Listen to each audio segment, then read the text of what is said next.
Now we go to that big defeat for President Obama in his bid to keep America open to Syrian refugees.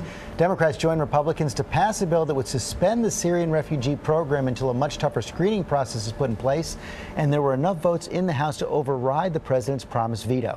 ABC's John Carl has all the latest from the White House. Good morning, John. Good morning, George. This was a major rebuke for the president after days of making the case for his plan to bring in more Syrian refugees. Democrats and Republicans in the House voted to put the program on hold. In the end, it wasn't even close. The yeas are 289 and the nays are 137. The bill is passed. The bill says no Syrian or Iraqi refugee can come into the United States until high-level U.S. officials certify that he or she is not a threat. 47 Democrats joined Republicans in voting yes, more than enough to override a presidential veto. And this is urgent.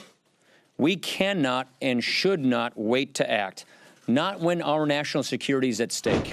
Secretary of State John Kerry said there is no reason to fear Syrian refugees. It's inappropriate for America, of all countries in the world, to panic and to somehow turn our backs on our fundamental values. But take a look at what voters say is their top issue for the 2016 campaign.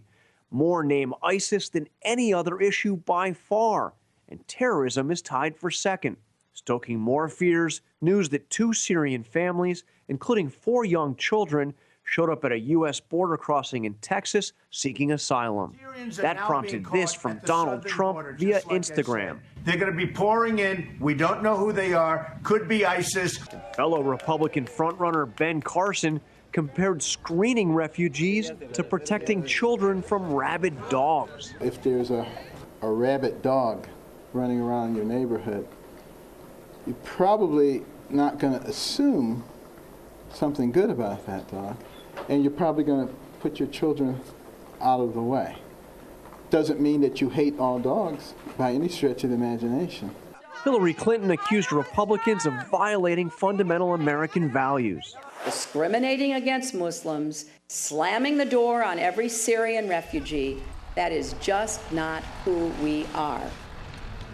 Donald Trump has gone so far as to propose creating a national database of Muslims in the United States. But George and Robin, the president has a lot of work here to convince the American people. In a recent poll, only 28% favored going forward with the refugee program as he has outlined it.